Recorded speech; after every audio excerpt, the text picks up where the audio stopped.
It's November 2001. GTA 3 had just released and was dominating headlines over its violence, realism, and supposed influence on the youth. American Airlines Flight 587 had crashed into Bell Harbor, Queens shortly after taking off from JFK. The war in Afghanistan had become the dominant story across the world. But away from all the noise of the outside world, a certain someone was staying up late, sending messages to strangers on AOL Instant Messenger. His name was Ryan, but he went by Jack Dinner online, and he was a peculiar type of person. Starting sometime around 2001, Jack Dinner would begin messaging strangers across AOL. Random people from all over the US, mostly young women and usually very late at night, would suddenly receive a message from someone they had never met before. At first, these conversations seemed innocent, but eventually they would all devolve and drift towards the same subject. That subject was cannibalism.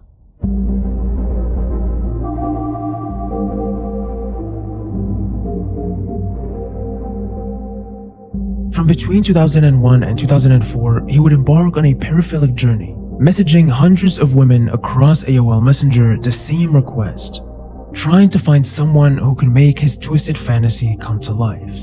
You see, Jack Dinner wasn't interested in cannibalism in a way most people would imagine.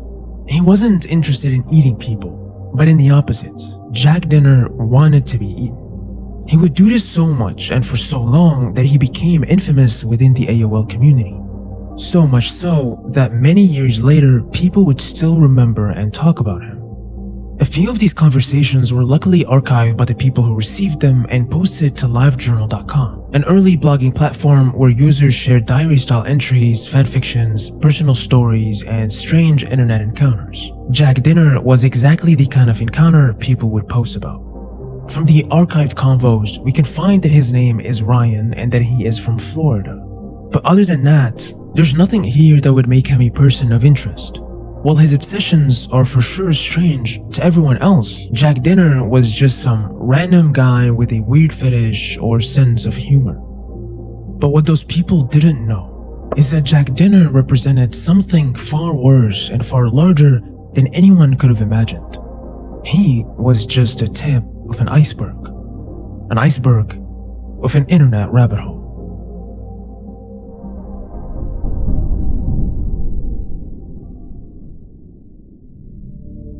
Around the early 2000s, a myriad of cannibal fetish sites had begun appearing across the internet. These websites usually took the form of old message boards, ad pages, and small fetish communities. They were simple and anonymous, and they gave people with extreme specific fantasies a place to find each other.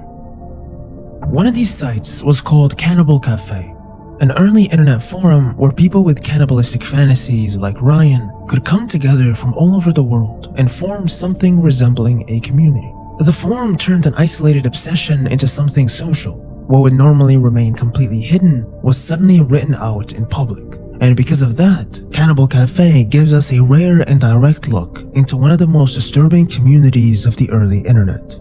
Now, according to the site's owner, these web pages were completely legal and strictly fantasy. Nothing that was written on them was ever to be taken seriously. But it doesn't take long browsing this forum to begin to see that it's not as black and white as the owners wanted it to seem. Some posts on here are worrying to say the least. Hi friends, I'm currently looking for a well-preserved female skull, preferably with a beautiful complete set of teeth. Who can get me one? Please get in touch. I'm looking for young boy meat, 6 to 16. Any volunteers? Someone out there looking to give up meat? Call me. While some of these posts are pretty blatant about what this is about, others use what seems to be code words to refer to things.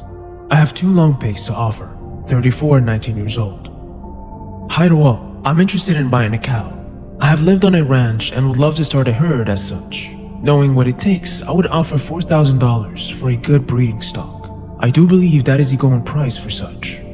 Not only does it seem like the forum was used for a lot more than just communications and roleplay, But it seems like people were actively using this quiet corner of the early internet as an open-air marketplace. A marketplace for human meat. While some openly talked about it, others used specific code words like cow, livestock, long pigs, and calves to refer to people and children. There's people offering themselves up. Talks about where to find kids. Mothers willing to give up their kids. People trading snuff tapes and photos. Offers from people willing to be incubators. And you can even find detailed technical guides and instructions on how to butcher and dismantle a human body. The line between what's real and what is fantasy is undefined here.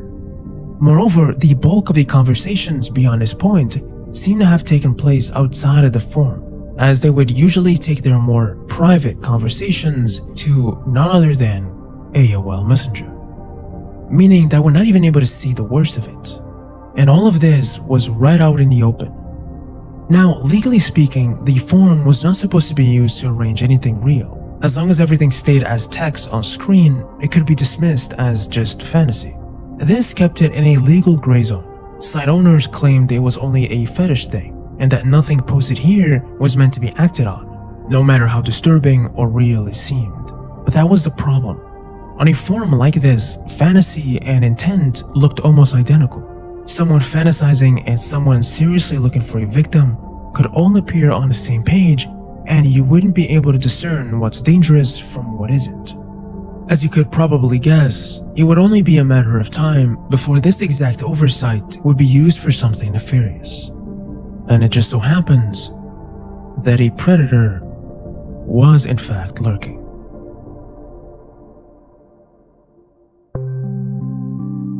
On March 2001, a regular by the name of Frankie would make a post on the forum. "Hi. Which average-built young man between 18 and 30 years old would like me to slaughter him? Please apply with age, height, weight, and a photo. Frankie." On any other website, a post like this would have immediately stood out. But on Cannibal Cafe, it was just another post that blended in with the rest. And eventually, someone answered his ad. They got each other's email and AOL info and began chatting on there. His username was Cater99. This meeting that they had planned was for Frankie to eat him. The person behind the Cater99 account was a man by the name of Bernd Brandes, a 43-year-old engineer from Berlin. Frankie was Armin Maivis, a computer technician from Rottenburg. Armin Maivis was born in 1961 in Germany to a neglectful father and an over-dominating mother. Because of this, he had a lonely childhood.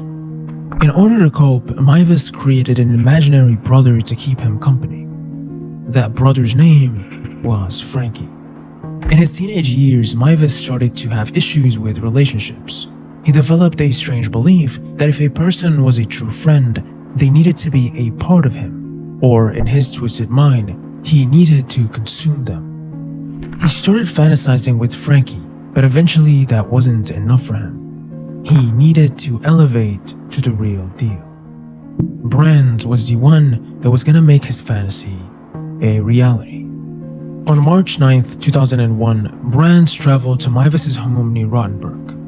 Brands would get high on alcohol and medication, and Maivis would start working on him, cutting pieces off of him in his bathtub.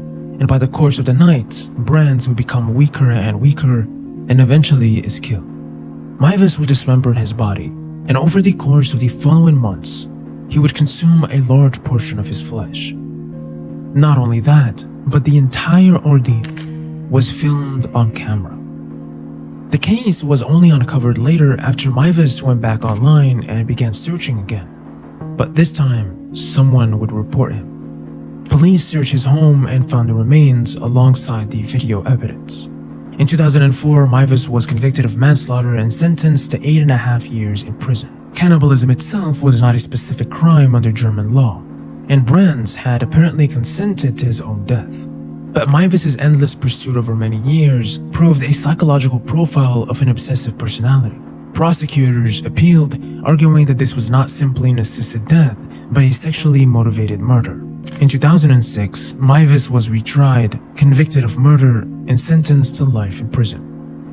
Which brings us back to Jack Dinner. Because unlike Frankie, Jack Dinner never became a headline. There are no arrests or trials for a cannibal named Ryan in Florida, nor a cannibalistic murder victim by that name either.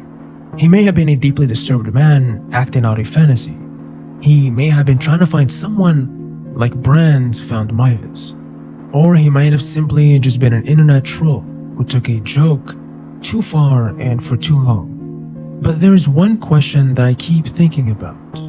What would have happened if someone had said yes?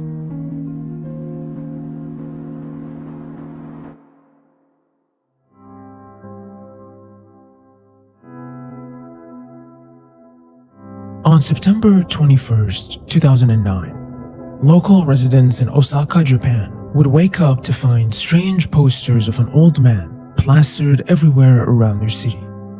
These posters were simple. They showed a photo of an old man's face with a short cryptic phrase written on the bottom, which reads, Renraku Matsumura, or waiting for contact. The unsettling thing is not only that these posters seem to have appeared overnight, but their purpose is just as elusive as their origin. They don't seem to be for a missing person. There's no phone number to call, no address, no organization, or even a clear name or message. Even the text underneath them is confusing and changes based on the image. Most had something like awaiting contact written on them, but others said, "Are you doing well? Waiting for contact." Some had no text at all, just an image by itself, and some simply have "Contact Matsumura." Today I went to the Osaka Prefecture Government Office to submit my application for the chef's license exam. On my way there, I saw some interesting stickers on a utility pole. Typical Osaka. I stopped by a convenience store in the morning before going to work. After I finished shopping and got on my motorcycle, this is what I saw. A sticker of an old man on a street lamp, and below the old man's face were the words, "Contact Matsumura." And what bothered me the most is that even though it said "Contact Matsumura," there was no contact information. That's intriguing. Contact Matsumura can have multiple different meanings here. It could mean that someone by the name Matsumura is waiting for contact. But Matsumura here is written in a way that could also mean village, as in waiting for contact village, or village waiting for contact. Either way, the message stays the same. Someone is waiting for contact. But contact from who? And how? Who is this old man? Does he know his face is being placed all around Osaka? Did he agree to this? What is the Renraku Matsumura mystery? But soon a new poster popped up, one that read simply, Takashi Kasuya, an actual name. Is this his name? The name of a person connected to the mystery in some way? What the hell is going on here? Early speculation from the few online communities that popped up to investigate would come up with a few theories as to what this might be about. The first idea is that this is a missing persons poster. It's a picture of an old man, maybe someone with dementia who wandered off, got themselves lost, and their family is looking for them. But like we said before, the only thing these posters have in common with missing persons poster is the picture. They lack any coherent point, any information or instructions that may help in the search. The second theory is a bit more ominous. Maybe these posters weren't meant for us, but for him. Someone is trying to get this man's attention and calling out for him to contact them. Maybe whoever made them knew the old man would pass by these areas, and so they plastered these as a signal, a message, or maybe even a threat. Cults are known to use odd and unusual ways of intimidation, for members who leave, try to leave, or threaten their control. Fear, shame, and an overall sense of being watched could be what these posters were meant for. Maybe that's what they meant by village waiting for contact. Village could be their name, or a code word for something like that. The final theory is that maybe this was either some sort of joke or they were made by the man himself. This theory could prove to be the most grounded, but it doesn't take long before you see that this operation is much larger and complicated for it to be done by one man or for a joke. For starters, the overall covered area where these posters were found is very large, covering the entirety of northern and central Osaka.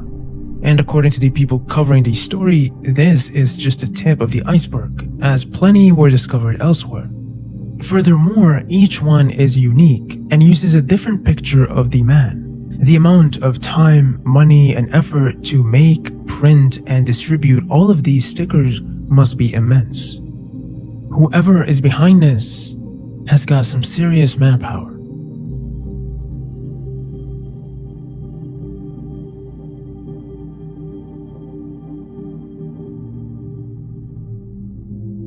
Years have passed since 2009. Most people would forget this odd little mystery and move on. But the peculiar thing I found is that this entire time, since 2009, for 17 years, these stickers didn't go anywhere. In fact, since 2009, someone is still plastering these stickers around Osaka. And with time, these stickers continue to evolve. New posters can still be found as recent as 2026. Though the new ones are magnetized instead and seem to be cutouts around his face, sometimes with some obscure text like poems. An interesting thing to note here is that the photos they use are also updated, as the man's face seems to age with time. Whatever this was, it's a big and prolonged operation. At the end of the day, it could just be an odd old man who's lonely and wants people to contact him.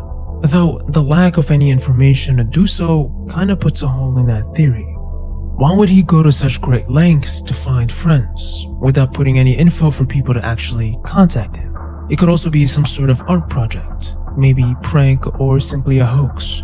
But the amount of time this has been happening for is way too long for that. And according to some accounts, even when locals removed them, new ones would appear again nearby, almost as if someone was maintaining them and keeping it in circulation. And what about the name we found?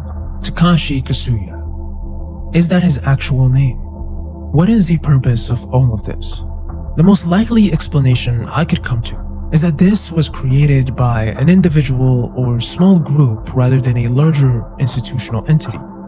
One thing that I've noticed from looking at the map of these locations, which people seem to miss, is that they always coincide with the most populated areas, but they also suspiciously reside next to transit lines, with most being near or a few blocks away from the metro line, making it possible that a passionate small group or even a single person maybe could do this on their own. Why they would want to do this, and to this one man, and for this many years, that I do not know. In 2026, Renraku Matsumura, still after 17 years, remains unsolved. And while the fast-paced rhythm of Osaka continues day after day, the quiet, unrelenting visage of Renraku Matsumura watches over an enigma unsolved.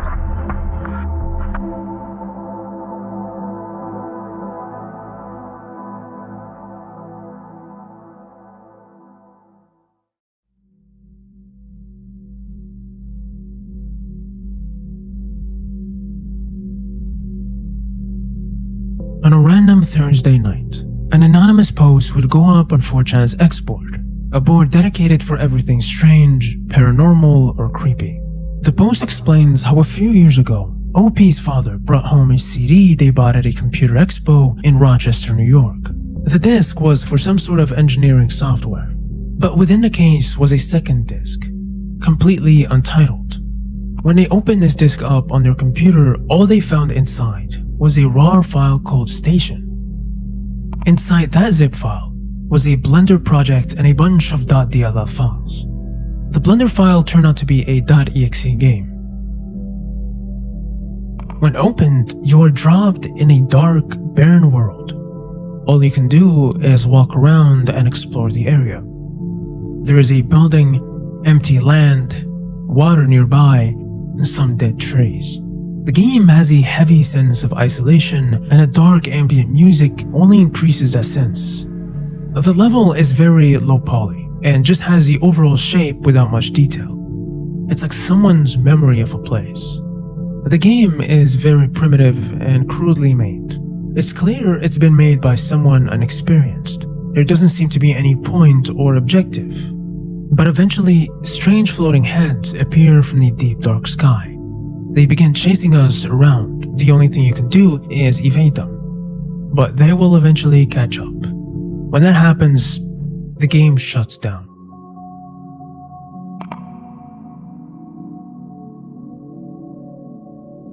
What is the point of this? Maybe whoever sold the CD accidentally included their unfinished horror game with it. It could be possible. But then players notice something. When coming around this side of the building, written on the bottom of the wall, you can find a line of coordinates. When these coordinates are placed in Google Maps, it takes us to a random location in Siberia, Russia. This location though, if you zoom in, has an uncanny resemblance to the game's map. It's a bit too dark to see, so I unpacked the project and extracted the main map. We can see that it's definitely supposed to be based on this location. The layout of the map, the two buildings, even this little dock, the game's map is almost a one-to-one recreation of a random plant in the middle of nowhere in Siberia. Why? What's the purpose behind this?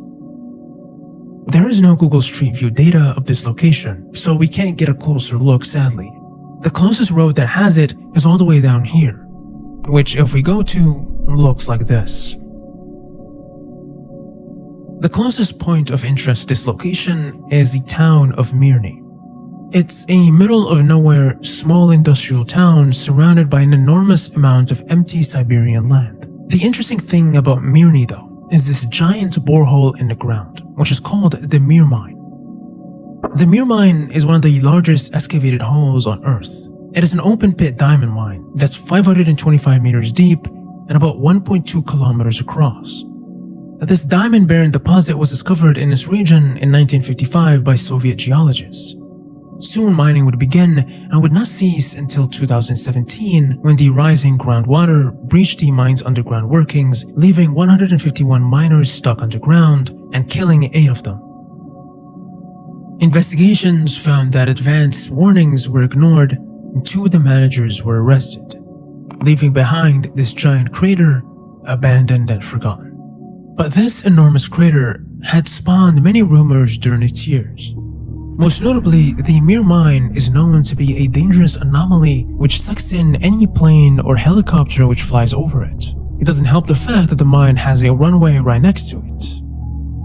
It's said that due to its enormous size, the mine can create powerful thermals. The cold Siberian air descends down and meets with warmer surface air when coming back up, creating a sort of vortex, like an invisible tornado. While some sources claim helicopters have been pulled in before, local authorities deny any such crashes ever occurred. In practice, flights are forbidden to fly directly over the pit anyways. And while there were a few airplanes that crashed around the area, some even taken off from that runway, none of the causes are thought to be due to any vortex. The more people looked into the game, the more it seemed like the game had been designed to make people dig. The coordinates were not hidden deep in code, they were written into the world itself. The map was not random, it recreated a real place. Even the sound used in the background seems to have been taken from a 2011 viral video called Strange Sounds in Kiev Again, August 11, 2011. If you were on the internet around that time, you might remember this genre of video. It was strange metallic groans echoing over cities. These types of videos went viral during that era of YouTube, a phenomenon back then that was called sky trumpets. At the time, this was explained away as just sounds from construction machinery or mining equipment.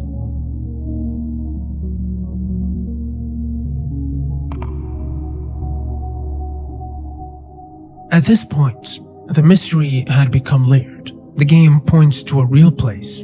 The real place resembles the game. That place is closest to Mirny, which houses one of the strangest mines on Earth.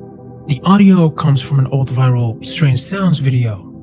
Was this game supposed to symbolize something? Is it an encoded secret? A message of some sort? What is the point of these coordinates and locations? Are we supposed to go to these locations to uncover something? Whether all this was meaningful or whether people were simply forcing meaning onto a crude game, the effect was all the same. Station.exe had become a full-blown internet mystery.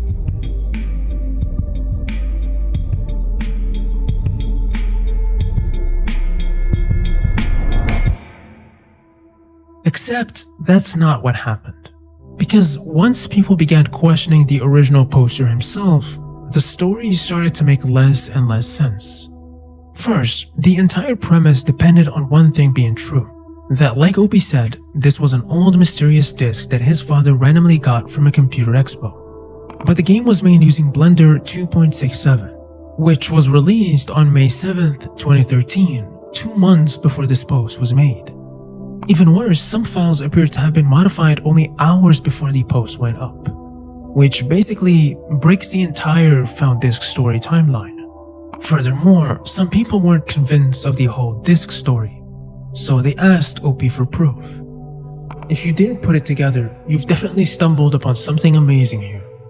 Any chance you have a camera to take a picture of both sides of the original disk it was on? Sorry it took so long, thus is life without a smartphone. Here's both sides. The one in the top left is the readable side. The one on the right doesn't read on my computer.